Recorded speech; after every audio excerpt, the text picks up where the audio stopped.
So welcome to another episode of Paul's Asian Adventure. I was gonna put my foot down.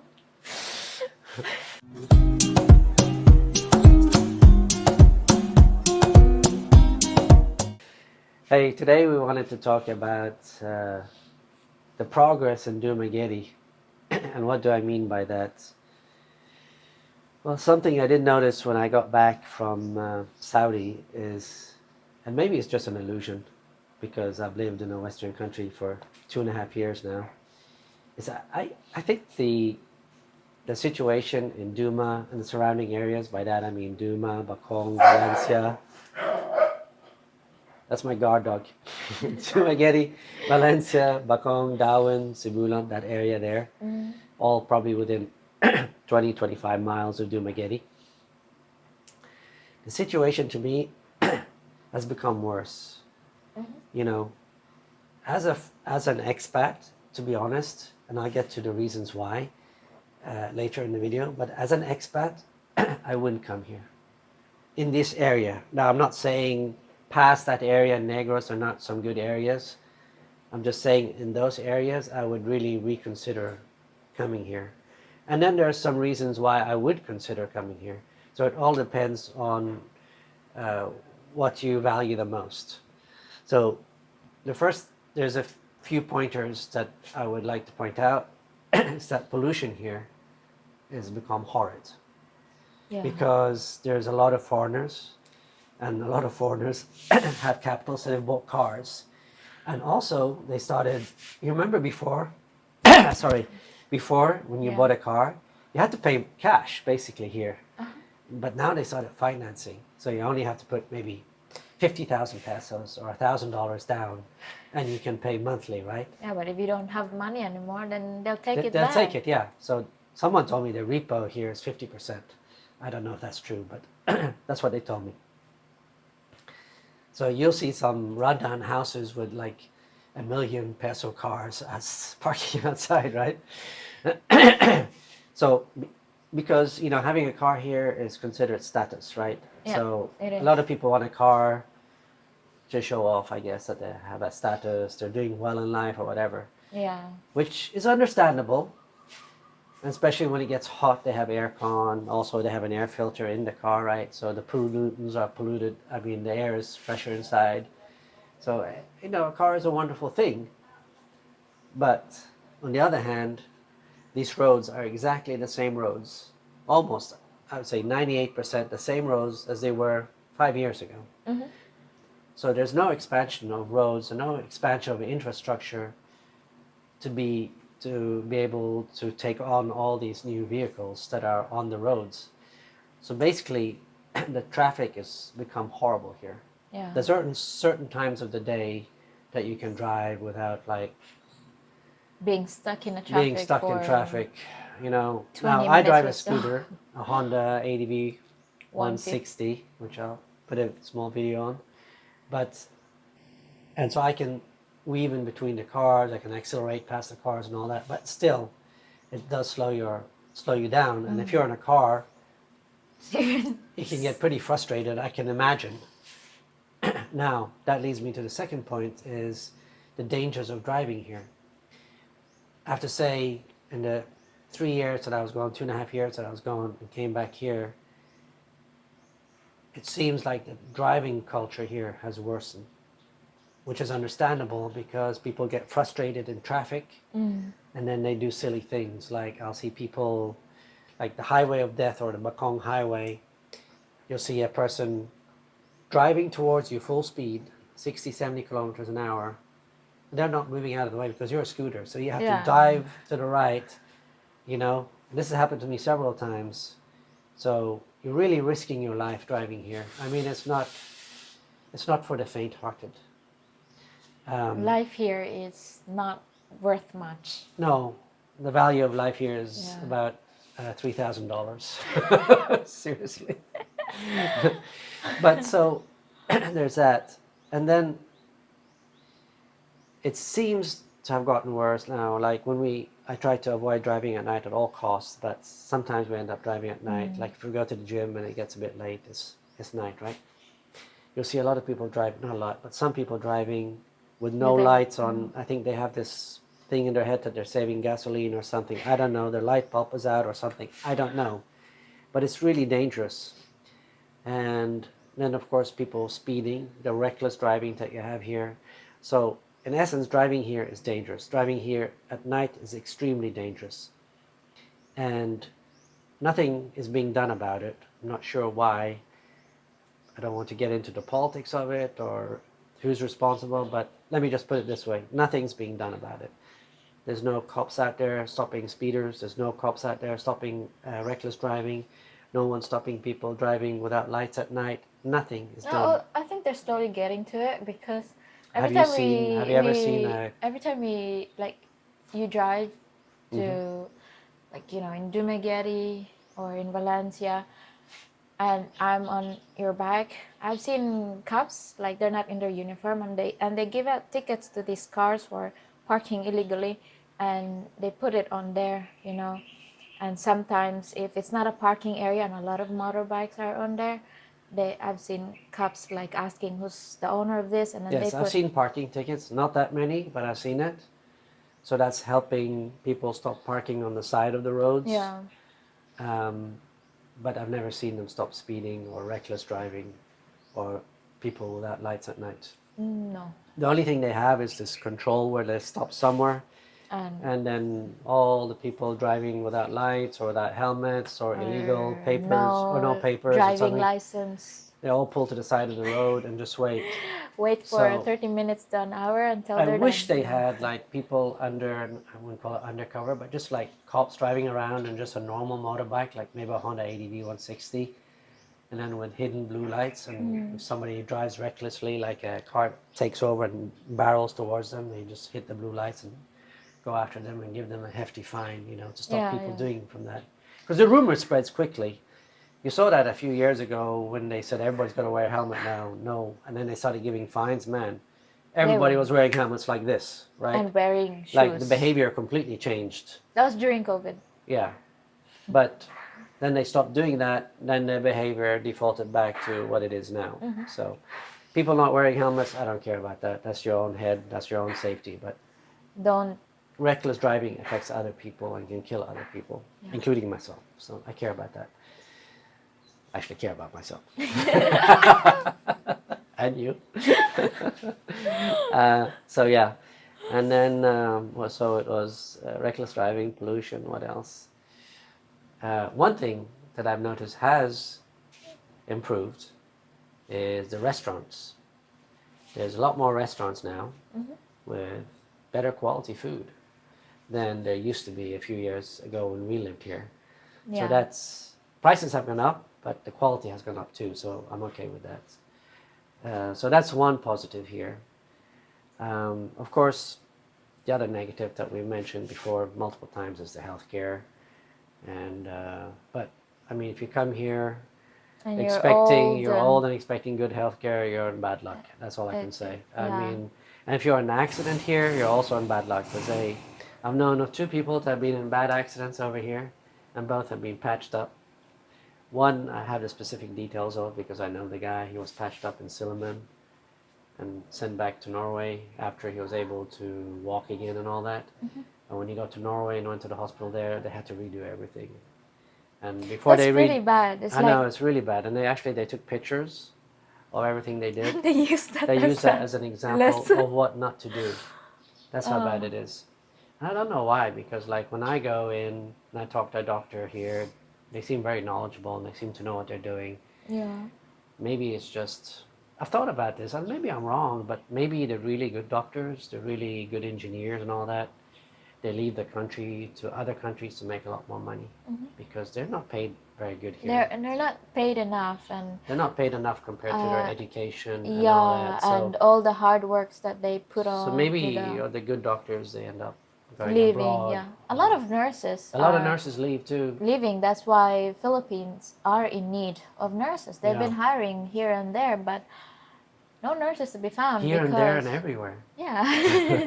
No nurses to be found because they end up leaving the country after they study here and have an experience. They leave because of this money.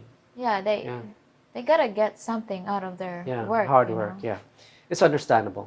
So that's another, but that's not. I'm sure that's not just Dumaguete. I'm sure Yeah. that's all cities. Now I've heard the what's that hospital called in Cebu City is really good, and also Chongwa? in Chonghua, and also that there's a few hospitals in Manila, BGC, yeah. that are really good. I had a friend who was in a bad situation, and he said, I can't remember the name of the hospital, but he said basically it saved his life, and he was so thankful for the expertise and the professionalism of that hospital. Yeah. So I'm sure it's very different from place to place in the Philippines. Mm-hmm. I don't know. We weren't just in Bacolod, and I don't know about the healthcare there. Maybe someone living in Bacolod could maybe comment on that. But I am pretty sure from what I experienced in Bacolod, it probably was a bit better than here. It seemed like Bacolod is such a working city, and there was so much life, and so much. The people are much more professional. It seems like. And I'm not putting Dumaguete down. It just these are just facts. I'm sorry. I know people won't like facts, but it is what it is. You know. And I want to ask you though, like when you mentioned Bacolod is like I want to move to live, Bacolod, but she doesn't. like full of life and everything, but I've read people commenting about it from videos saying that Bacolod is like a ghost town. I've been to No, Bacolod and we were there. yeah. We were there during COVID. It was different. No, it wasn't during It COVID. was just after COVID then. Before COVID? Before COVID. My memory's gone. That was before COVID? I don't know. It seemed different now. It just like when I went to the mall, we're just hustling and bustling.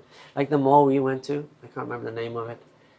You know, the one where I like. Remember that? Ayala? Was it Ayala Mall? Yes. Yeah, I was there too, and it was just so different, man. It was just so different. Lots of people, full of life compared to when we were there. So it isn't a ghost town? No, very busy, very busy.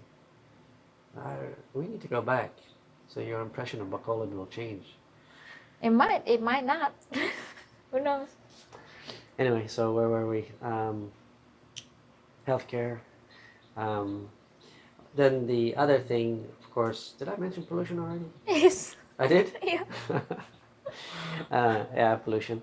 But there's some workarounds for this stuff. Like, for example, and I'll put a small video of it in this video. Like, we got a HEPA air filter, and we're using it, and it actually works. You can tell the air is better. So you can have a HEPA air filter at home. We got masks that I put on with a HEPA filter with a battery that blows the air in to clean the air. So there's certain things you can do to help alleviate the situation. And for example, with the traffic, you can make sure you can drive when there's less traffic, which is what, between 9 and 11? No. You tell me. Like, because there's also school. Okay, what time is it? What between? It's either between 9 until 10-ish. Because 11, that's when the kids, they come out, okay, right? so roughly it's between 9 and almost 11, and then again between 1:30 and about 3:30, and then again after 7 p.m. But then it's dark. I wouldn't drive. But No. So there's certain time slots that you can drive into town and avoid the traffic. Do all the things you need to do. And all the things you need to do and get out as quickly as possible. So so there are workarounds there. Now, the other situation that I've noticed, which seems to be getting a bit worse, is there seems to be more trash in places. It seems like they're not doing a good job cleaning up. I wish there would be more emphasis on that here. Like, there would be more emphasis from the high aboves, like trying to educate people, fines, like people walking around in civilian, police walking around in civilian clothes. They see someone throw something, you know, that's 1,000 peso fine, 5,000 peso fine. Stop that, because this is a beautiful country. And if you're just throwing trash into the nature or throwing trash just anywhere, you're saying basically to yourself, I hate this country and it's worth trashing. And I love this country, and I wish people would stop that. And that's a pet peeve with me. It's a beautiful country. Why would you pollute your nature? You know, plastic never goes away. 1,000 years from now, that plastic bottle you threw away in nature is still going to be there. Maybe broken down into smaller plastic, but it's still going to be there. And then that plastic is going to go into the food chain. Yeah. And you're going to eat it, or your children are going to eat it, and it's going to affect them with cancer and so on. So that's one of my pet peeves. So besides with that, the another traffic though, darling, like they are the traffic, proposing there's now. nothing you can do about They're the traffic proposing lights. traffic lights. It might help I don't think alleviate a little bit, not much. but But the yeah, problem here, they can't really expand the roads inside no, Duma like Bakong, because Bakong is one lane going each way, and right after the lanes there's houses. yeah, So yeah, you'd actually have to destroy houses and restaurants and all that. They're not going to do that, or make a double decker, which they won't do. So it's like there's nothing you can do about it. The only thing you could do about it is say that only cars with number plate ending in even numbers can go in on Monday and odd numbers Tuesday, something like that. And yeah, they're not yeah. going to do that either. So really you're stuck with that situation of lots of cars and all that, and just try to go into town when you need to, away from the traffic times that we mentioned, right? Now another positive is that there's become a lot of more gyms here. So we found a really great gym in Valencia, and we really like it. I'll put the video up here, like a really short video of it while I'm talking in the background. But yeah, it's a really good gym. I have a personal trainer.